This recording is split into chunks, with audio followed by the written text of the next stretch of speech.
सबसे पहले youngest motivational speaker जिनको गुजरात के अहमदाबाद में इनवाइट किया गया था फर्स्ट लेक्चर देने के लिए, फर्स्ट स्पीच देने के लिए, और उनकी इस सलाहियत को मद्देनज़र रखते हुए वहाँ पर उन्हें एक अवार्ड दिया गया, यंगेस्ट मोटिवेशनल स्पीकर बल्कि। और ख़ुशी की बात है कि वो हमारे इलाके से, हमारे शहर से ताल्लुक़ रखते हैं, जिन्होंने 18 साल की उम्र में एक बुक लिखी, 18 year old and 80 years advice. ये उनकी किताब का नाम है और ये आज भी इंटरनेशनल मार्केट में अवेलेबल है। मास्टर दानिश को इस शेर से दावत देना चाहूँगा। मैं इनके ये शेर उनके वालिद के नज़र करना चाहूँगा। वो खुद ही जान जाते हैं बुलंदी आसमानों की, वो खुद ही जान जाते हैं बुलंदी आसमानों की, परिंदों के बच्चों को उड़ाने सिखाई नहीं जाती। मैं मास्टर दानिश से ख्वाहिश करूँगा कि वो अपने ज़रीन ख्यालात से हमें नवाजें। मंजिल से आगे बढ़कर मंजिल तलाश कर, मंजिल से आगे बढ़कर मंजिल तलाश कर, मिल जाए तुझको दरिया तो समंदर तलाश कर। मंजिल से आगे बढ़कर मंजिल तलाश कर, मिल जाए तुझको दरिया तो समंदर तलाश कर। हर शीशा टूट जाता है पत्थर की चोट से, हर शीशा टूट जाता है पत्थर की चोट से, पत्थर ही टूट जाए वो शीशा तलाश कर। सजदों से तेरे क्या हुआ सदियां गुजर गई, सजदों से तेरे क्या हुआ सदियां गुजर गई, दुनिया तेरी बदल दे वो सजदा तलाश कर। ये अल्लामा इकबाल का एक बहुत ही जाना माना शेर है। अस्सलामु अलैकुम वरहमतुल्लाहि वबरकातुहू। Respected and renowned educationist doctor Mubarak Kapadi sir, well known socialist Intekhab Alam sir, stage पे मौजूद तमाम चीफ गेस्ट और आप सभी लोगों का इस प्रोग्राम के अंदर बहुत ज़्यादा दिल से वेलकम है। सबसे पहले मैं आप सभी लोगों को कॉन्ग्रेचुलेट करना चाहूँगा। बिल्कुल आपने मेरी बात को ठीक सुना, मैं आप सभी लोगों को कॉन्ग्रेचुलेट करना चाहूँगा इसीलिए क्योंकि इस टाइम पर 95% लोग ऐसे होंगे जो अपने वक्त को ज़ाया कर रहे होंगे, किसी इंटरटेनमेंट के अंदर, टाइम पास के अंदर अपने वक्त को लगा रहे होंगे, लेकिन आप उन 5% लोगों में आते हो जिन्होंने ये फैसला लिया है कि हमें अपने ज़िंदगी के लिए, हमें अपनी ग्रोथ के लिए, एजुकेशन के लिए, सक्सेस के लिए, अवेयरनेस के लिए एक कदम आगे बढ़ाना है और आपने इस प्रोग्राम को अपनी प्रायोरिटी बनाया। इसीलिए आप सभी लोगों को कॉन्ग्रेचुलेशंस। पहले बात कर लेते हैं हमारी लाइफ की शायद सबसे इम्पॉर्टेंट चीज़ के बारे में। जी नहीं, मैं आपके मोबाइल के बारे में बात नहीं कर रहा हूँ, बल्कि मैं बात कर रहा हूँ हमारे एजुकेशन के बारे में। एजुकेशन क्या है? क्या एजुकेशन वो किताबें हैं जिन्हें हम सालों से पढ़ते आ रहे हैं, या एजुकेशन वो इंफॉर्मेशन है जिन्हें हम एग्ज़ाम से पहले पढ़ लेते हैं ताकि हम एग्ज़ाम के अंदर अच्छा स्कोर कर सके? आप इसका जवाब हाँ में दें। इससे पहले आपको ये बता दूं कि जितनी स्विट्ज़रलैंड की टोटल पॉपुलेशन है उससे ज़्यादा इंजीनियर्स इंडिया के अंदर हर साल प्रोड्यूस होते हैं, लेकिन फिर भी इनोवेशन और टेक्नोलॉजी के अंदर स्विट्ज़रलैंड आज वर्ल्ड टॉप पर है। इसकी एक वजह यह है कि हमने इंफॉर्मेशन को ही एजुकेशन बना दिया है। हमें यह लगने लगा है कि हमारे पास जितनी ज़्यादा इंफॉर्मेशन होगी, जितनी ज़्यादा मालूमात होगी, हम उतने ज़्यादा एजुकेटेड बनते चले जाएंगे। बल्कि ऐसा नहीं है। अगर आप रियल लाइफ के अंदर देखेंगे तो जितनी ज़्यादा आपके पास इंफॉर्मेशन होगी, चाहे आपके पास कितनी इंफॉर्मेशन क्यों ना हो, आपकी लाइफ बहुत ज़्यादा चेंज होती हुई नज़र नहीं आएगी। बल्कि जब आपके पास इंफॉर्मेशन होगी, आपके पास मालूमात होगी और आपको यह भी पता होगा कि उस मालूमात को किस तरीके से अपनी ज़िंदगी के अंदर यूटिलाइज करना है, किस तरीके से उस मालूमात को अपनी लाइफ के अंदर उससे बेनिफिट निकालना है, कौन सी जगह पर उस इंफॉर्मेशन का इस्तेमाल करना है, किस जगह पर किस वक्त उस इंफॉर्मेशन का इस्तेमाल करना है। जब हमें यह पता चल जाता है तो आपके पास जो इंफॉर्मेशन होगी वो नॉलेज में कन्वर्ट हो जाएगी, और जब आप उस नॉलेज को प्रैक्टिकली अपनी लाइफ के अंदर अप्लाई करेंगे, जब आप उसे एक्सपीरियंस करके देखेंगे, तो वो नॉलेज जो आपके पास है वो विजडम की तरफ बढ़ जाएगी। इसीलिए कहा गया है कि education is not restricted to schooling. Schooling is 100% the part of education, but it is not restricted to that. It is a broader topic. It has various subjects involved in that.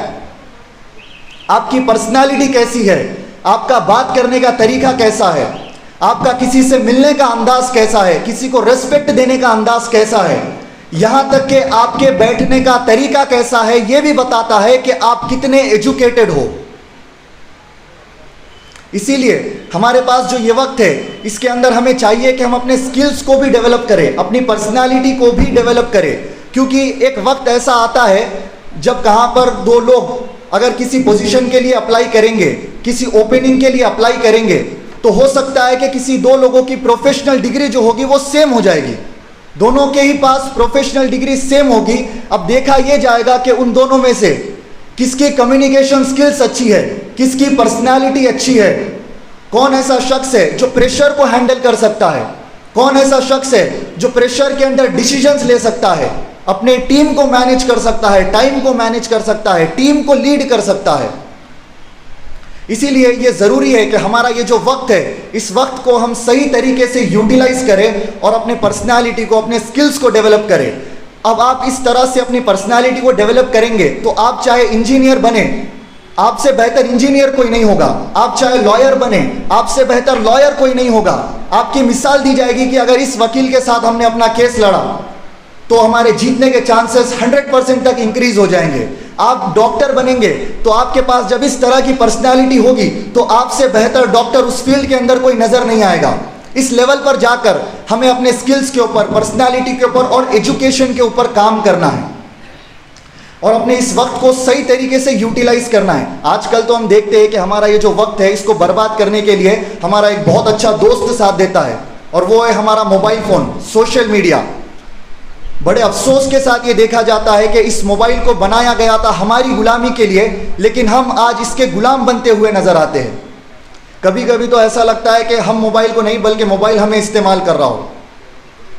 आपको ये बात जानकर हैरानी होगी कि इन social media applications को, इन apps को, in gaming apps को बनाया ही ऐसे जाता है ताकि आप इसके एडिक्ट बनते चले जाए. दुनिया के जो बेहतरीन रिसर्चर्स होते हैं, दुनिया के बेहतरीन साइकोलॉजिस्ट, दुनिया के बेहतरीन इंजीनियर्स इन एप्लीकेशंस के कलर से लेके इसके ऐप आइकॉन तक इसे इस तरह डिजाइन करते हैं कि आपका स्क्रीन टाइम बढ़ जाए और आपको एज अ प्रोडक्ट इस्तेमाल किया जाए. बुरा ना मानना, लेकिन सोशल मीडिया और जो गेमिंग एप्लीकेशंस है वो आपको एज अ प्रोडक्ट इस्तेमाल कर रहे हैं. बेशक मोबाइल के बहुत सारे फायदे हैं. आप दुनिया के किसी भी टीचर का लेक्चर सुन सकते हो, आप दुनिया के बेहतरीन से बेहतरीन किताब किसी भी कोने में लिखी गई आप उसे डाउनलोड करके पढ़ सकते हो. लेकिन आपको कोशिश ये करनी है कि जो मोबाइल के नुकसानात है, हम उन नुकसानात से बच सके ताकि हम अपना कीमती वक्त बचा सके और उस वक्त को हम सही जगह पर, उस वक्त को यूटिलाइज कर सके, उस वक्त को हम इन्वेस्ट कर सके. क्योंकि एक एक मिनट जो आपका गुजर रहा है वो वापस लौट के आपकी लाइफ में कभी नहीं आएगा. एक मिनट जो गुजर गया वो लौट के आपकी लाइफ में कभी नहीं आएगा, क्योंकि वक्त के पास भी इतना वक्त नहीं है कि वो आपको दोबारा वक्त दे सके. हम में से कितने ऐसे लोग हैं, आप हाथ उठाकर बताइए, जो जानना चाहते हैं कि हम आज से कुछ साल बाद क्या बनेंगे अपनी लाइफ में? कौन कौन जानना चाहता है कि हम अपनी लाइफ के अंदर क्या बनेंगे? कौन कौन जानना चाहता है? जो लोग हाथ नहीं उठा रहे मैं समझूंगा वो लोगों को कोई फिक्र नहीं है अपने फ्यूचर की. बिल्कुल बिल्कुल. जो लोग जानना चाहते हैं हम आज से कुछ साल बाद हमारी लाइफ कहां पर होगी, मैं आपको बताता हूं आपकी लाइफ कहां पर होगी. हर किसी का, पर्सनली हर किसी को बताऊंगा. अपने ये 24 घंटे को देखिए, आपके ये 24 घंटे आईनेदार है कि आपका फ्यूचर कैसा होगा. आप ये 24 घंटे जिस तरीके से गुजार रहे हो, आपके ये 24 घंटे के अंदर आप किस तरह के लोगों से मिलते हो, किस तरह के काम आप इन 24 घंटे के अंदर करते हो, कौन से कामों से आप बचते हो, किस तरह के लोगों की सराउंडिंग के अंदर आप इस वक्त को गुजारते हो, ये 24 घंटे डिसाइड करेगा कि आज का आपका आने वाला जो फ्यूचर है वो कैसा होने वाला है. ये 24 घंटे आपके बता देंगे कि आपका फ्यूचर कैसा होने वाला है. तो अगर आप अपने 5 साल बाद का फ्यूचर देखना चाहते हो तो बहुत सिंपल है, अपने इन बीतते हुए 24 घंटों को देखिए जिस तरह से जिस लेवल पर आपके 24 घंटे हैं, आज से 5 साल बाद आपका जो फ्यूचर है वो भी उसी लेवल पर होगा। दुनिया के एक बहुत बड़े आर्टिस्ट हुए जिनका नाम है पिकासो। तो वो एक बार एक कॉफ़ी शॉप के अंदर बैठे हुए थे, तो एक लेडी उनके पास आई और कहा कि पिकासो आप दुनिया के बहुत बड़े आर्टिस्ट हैं, मैं आपकी बहुत बड़ी फ़ैन हूँ, तो क्या आप मेरे लिए एक पिक्चर पेंट कर सकते हैं, क्या आप मेरे लिए एक ड्राइंग बना सकते हैं। क्योंकि वो बहुत बड़े आर्टिस्ट थे, वो मना नहीं कर पाए। उन्होंने कहा ठीक है, मैं आपके लिए कुछ बना देता हूँ। तो उन्होंने 2 मिनट अपने लगाए और 2 मिनट के अंदर उन्होंने कुछ बनाया। और जैसे उन्होंने बनाया और उन लेडी को दिया कि ये लीजिए, ये $1 मिलियन वाली पेंटिंग मेरी तरफ से आपके लिए तोहफा। उन्होंने क्या कहा कि $1 मिलियन वाली पेंटिंग मेरी तरफ से आपके लिए तोहफा। वो लेडी थोड़ी सी हैरान हुई, परेशान हुई कि आपने सिर्फ 2 मिनट लगाए हैं और आप इसकी कीमत $1 मिलियन बता रहे हैं। तो पिकासो ने कहा कि आप जब बाहर जाएंगी और आप इसका जो पता करेंगी इसका प्राइस क्या है, तो आपको पता चलेगा। तो जब वो लेडी बाहर गई और उसने देखा कि वाकई में, क्योंकि पिकासो बहुत बड़े आर्टिस्ट थे, तो बहुत सारे ऐसे लोग थे जो तैयार थे उनकी पेंटिंग को $1 मिलियन में खरीदने के लिए। वो लेडी बहुत ज़्यादा हैरान हुई, वो वापस आई। उन्होंने पिकासो से कहा कि आपने ये 2 मिनट के अंदर बनाया, फिर भी आप $1 मिलियन वाली पेंटिंग बना सके, ऐसा कैसे है। तो उन्होंने कहा कि इस पेंटिंग को बनाने के लिए, इस पेंटिंग को 2 मिनट के अंदर बनाने के लिए मैंने अपनी ज़िंदगी के 25 साल लगाए हैं। इस पेंटिंग को 2 मिनट के अंदर बनाने के लिए, $1 मिलियन वाली पेंटिंग को 2 मिनट के अंदर बनाने के लिए मैंने अपनी ज़िंदगी के 25 साल लगाए हैं। जब आप इस लेवल पर जाकर अपने स्किल्स के ऊपर, जब आप इस लेवल पर जाकर अपने हुनर के ऊपर काम करते हैं, तब जाके आप अपनी ज़िंदगी के अंदर कुछ बहुत बड़ा हासिल कर सकते हैं। आपके ये 24 घंटे ही है जो डिसाइड करेगा कि आपका फ्यूचर कैसा होने वाला है। इसीलिए इन 24 घंटों को खुद के ऊपर इन्वेस्ट कीजिए, इन 24 घंटों को अपने स्किल्स के ऊपर इन्वेस्ट कीजिए। आप दुनिया की चाहे जितनी बड़ी पर्सनालिटीज़ का आप नाम ले ले, जो भी आपके माइंड में आ रही हो, जो भी आपको लगता है कि ये लोग तो एक्सट्रीमली सक्सेसफुल है, आप किसी का भी नाम ले सकते हैं। हो सकता है किसी के पास पैसे ज़्यादा या कम हो, किसी के पास टैलेंट ज़्यादा या कम हो, किसी के पास एजुकेशन ज़्यादा या कम हो, कोई अमीर हो, कोई गरीब हो, कोई सक्सेसफुल हो, कोई अनसक्सेसफुल हो, लेकिन इस दुनिया के अंदर हर इंसान के पास 24 घंटे है। वक्त हर किसी के अंदर बराबर बांटा गया है, वक्त हर किसी के अंदर बराबर बांटा गया है। ऐसा कोई शख्स यहाँ पर नहीं है जिसको ये लग रहा हो कि मेरे पास तो सिर्फ 23 ही घंटे है, मुझे 23 घंटे ही मिलते हैं, 1 घंटे की मेरे साथ नाइंसाफी हुई है। ऐसा नहीं है, हर किसी के पास 24 घंटे है। और आप दुनिया के किसी भी सक्सेसफुल इंसान का नाम अपने जहन में सोच ले, जो भी आपको लगता है कि ये इंसान एक्सट्रीमली अपनी लाइफ के अंदर सक्सेसफुल है, तो वो शख्स भी इन्हीं 24 घंटे के अंदर कामयाब हुआ है। इन्हीं 24 घंटे के अंदर किसी रोड के साइड में कपड़े बेचने वाले ने यूपीएससी का एग्जाम क्रैक किया है। इन्हीं 24 घंटे के अंदर कोई चांद पर गया है। इन्हीं 24 घंटे के अंदर कोई ऐसा शख्स जिसके पैर ना हो, उसने माउंट एवरेस्ट क्लाइंब किया है। इसीलिए इस 24 घंटे का जो भी शख्स सही इस्तेमाल करेगा, अपना जो परमानेंट वक्त है, आपका जो ये वक्त है ये परमानेंट है, इसे टेम्पररी चीज़ों में ना लगाए। जो चीज़ें टेम्पररी है, आज आपको वो चीज़ करने में मज़ा आएगा, लेकिन टेम्पररी है, कुछ साल बाद ख़त्म हो जाएगी। तो अपना जो ये परमानेंट वक्त है, इसे टेम्पररी चीज़ों में कभी ना लगाए। और आज तो हमारे पास ये अपॉर्चुनिटी है, हमारे पास ये मौका है। आपको और मुझको जो ये लाइफ मिली है ये एक्स्ट्रा ऑर्डिनरी है। कई सारे लोगों का ख्वाब है ऐसी लाइफ होना जो आज आपके और मेरे पास है। और आज हमारे पास जो ये अपॉर्चुनिटी है ये हर किसी के पास नहीं होती। दुनिया में ऐसे बहुत सारे लोग हैं, बहुत सारे, जो आप ही की तरह स्कूल तो जाना चाहते हैं, कॉलेजेस तो जाना चाहते हैं, लाइफ के अंदर कुछ करना तो चाहते हैं, आगे तो बढ़ना चाहते हैं, लेकिन आज कंडीशंस उनका साथ नहीं देती, उनके लाइफ के सिचुएशंस उनका साथ नहीं देती। वो इस तरह से अपनी लाइफ के अंदर कैद हुए हैं कि उनके पास ये मौका नहीं है कि वो मेरे और आपकी तरह स्कूल्स जा सके, कॉलेजेस जा सके, लाइफ के अंदर आगे बढ़ सके। लेकिन हमारे पास तो ये मौका है, हमारे पास तो ये अपॉर्चुनिटी है। इसीलिए अपनी ज़िंदगी का एक मकसद बनाइए, एक गोल बनाइए, एक विजन बनाइए, क्योंकि इस दुनिया के अंदर एक चीज़ भी आपको ऐसी नहीं मिलेगी जिसका कोई मकसद ना हो। हर वो चीज़ जो आप अपने अतराफ में नज़र उठा कर देखिए, हर चीज़ जो भी आपको नज़र आ रही है उसका कोई ना कोई मकसद है। या अगर मैं फिर से कहूँ, हर वो चीज़ जो आपको काम की नज़र आ रही है उसका कोई ना कोई मकसद है। क्योंकि जो चीज़ का मकसद ख़त्म हो जाता है, जब किसी चीज़ का मकसद ख़त्म हो जाता है तो वो हमारे ऊपर बोझ बन जाती है। इसीलिए अपनी ज़िंदगी का एक मकसद बनाइए, एक विजन बनाइए, एक गोल बनाइए। अगर मैं आपसे सवाल करूं कि पहाड़ पे चढ़ने के लिए सबसे ज्यादा क्या जरूरी है, तो आपका जवाब क्या होगा?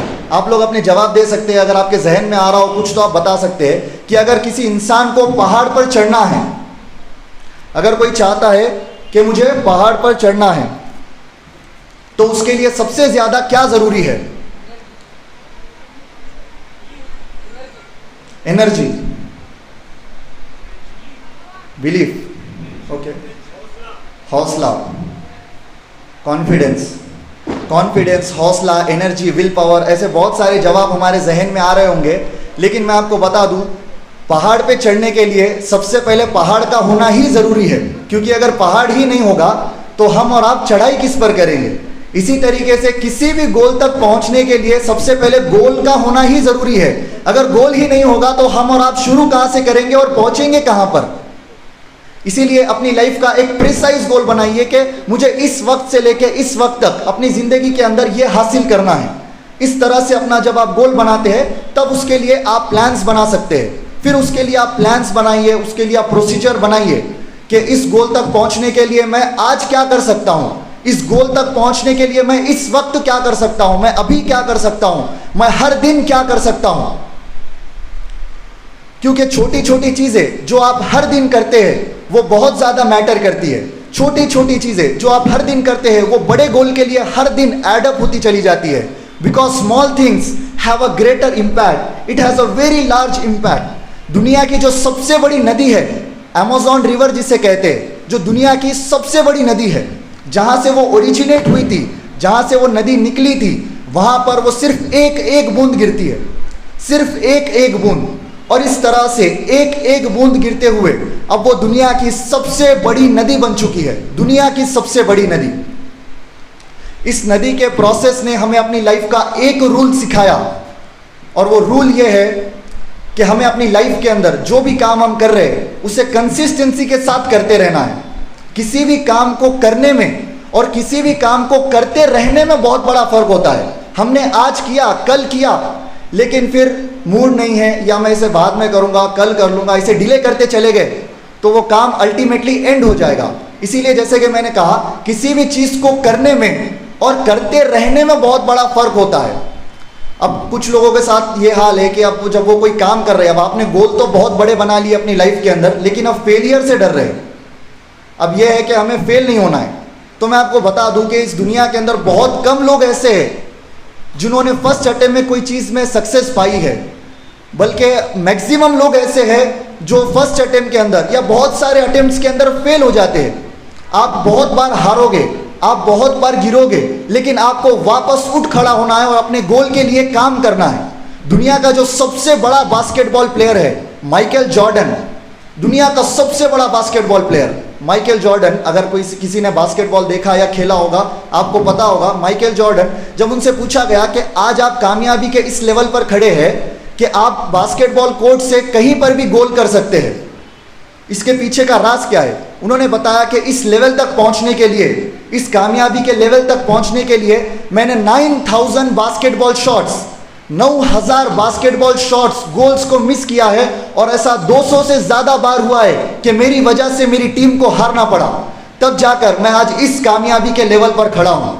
हारने का मतलब, फेल होने का मतलब यह नहीं होता कि सब कुछ खत्म हो गया है, बल्कि इसका मतलब यह होता है कि जब आप इसे रीस्टार्ट करोगे, जब आप फिर से स्टार्ट करोगे, तो आपके पास ज्यादा नॉलेज होगा, आपके पास ज्यादा स्किल्स होंगे, आपके पास ज्यादा टैलेंट होगा, आपके पास एक्सपीरियंस होगा, और इस दफा आपके जीतने के चांसेस भी ज्यादा होंगे। A master has failed more times than the beginner has ever tried. एक बिगिनर जितने बार ट्राई नहीं करता है किसी चीज को, उससे ज्यादा बार एक एक्सपर्ट उस फील्ड के अंदर फेल हो चुका होता है।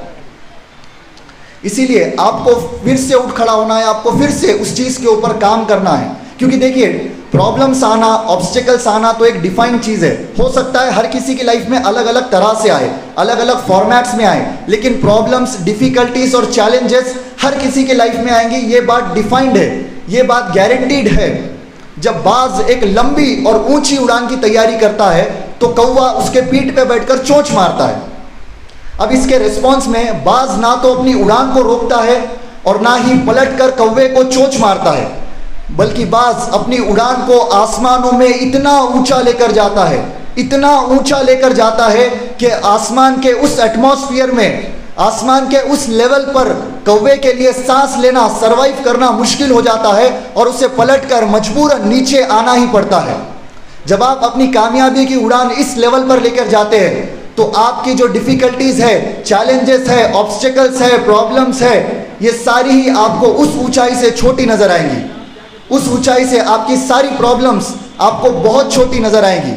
प्रॉब्लम्स बहुत बार आएगी, आप बहुत बार अपनी लाइफ के अंदर फेल हो जाएंगे। इसीलिए कहा गया है कि हौसले की तरकश में वो कोशिश का तीर जिंदा रख, हौसले की तरकश में वो कोशिश का तीर जिंदा रख।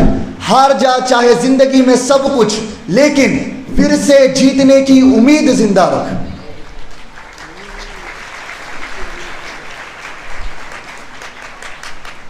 इसके अलावा एक और बात आप सभी लोगों के साथ शेयर करूंगा। आप अपनी लाइफ के अंदर चाहे जितने ही कामयाब हो जाए, कामयाबी के आप जिस भी लेवल पर पहुंच जाए, मैं Allah grant you with more and more success. मेरी ये दुआ रहेगी कि आप सभी लोग अपनी ज़िंदगी में ज़्यादा से ज़्यादा कामयाब हो। लेकिन एक बात हमेशा याद रखिए कि आप अपने वालिदैन के हमेशा ही फर्माबरदार बने रहे। आप अपने वालिदैन के हमेशा ही फर्माबरदार बने रहे, क्योंकि ये आपके पेरेंट्स ही है, ये आपके वालिदैन ही है जो सच्चे दिल से ये चाहते हैं कि आप अपनी ज़िंदगी के अंदर कामयाब हो। बुरा मत मानिए, लेकिन आपके वालिदैन के अलावा इस दुनिया के अंदर कोई नहीं चाहता कि आप खुश रहे, कि आप अपनी ज़िंदगी के अंदर कामयाब हो। अगर कोई चाहता हो तब भी वो अपने वालिदैन आपके जितने सच्चे दिल से चाहते हैं, कोई इस तरह चाह नहीं सकता। इसीलिए अपने वालिदैन के हमेशा फर्माबरदार बने रहे, हमेशा उनके खिदमत गुजार बने रहे, क्योंकि आपके वालिदैन, आपको पता भी नहीं होगा, आपके वालिदैन ने कभी आपको बताया भी नहीं होगा और आपको वो बात कभी पता चलेगी भी नहीं कि आपके वालिदैन ने आपके लिए, आपकी खुशियों के लिए बड़े से बड़ी चीज़ इस कदर सैक्रिफाइस कर दी है जैसे कि उनकी ज़िंदगी में उसकी कोई अहमियत ही ना हो। बिना एक भी सेकंड सोचे आपके पेरेंट्स ने उन चीज़ों को सैक्रिफाइस कर दिया है ताकि आप अपनी ज़िंदगी के अंदर कामयाबी की ऊंचाइयों तक पहुंच सके, ताकि आप अपनी ज़िंदगी में खुश रह सके। आज जो नौजवान हैं अपने वालिदैन के साथ अच्छे से बर्ताव नहीं करते, मैं उन लोगों को बता दूं, आज जो भी आपके ख्वाब है, जो भी आज आपके ड्रीम्स है, जो भी आप अपने ड्रीम्स तक पहुंचना चाहते हो, ऐसे बहुत सारे लोग हैं जिनके वो ख्वाब पूरे हो चुके हैं। उनके पास घर है, बंगला है, गाड़ी है, जो भी आपके ड्रीम्स है वो सब उनके पास है, लेकिन आज उनके पास उनके वालिदैन नहीं है।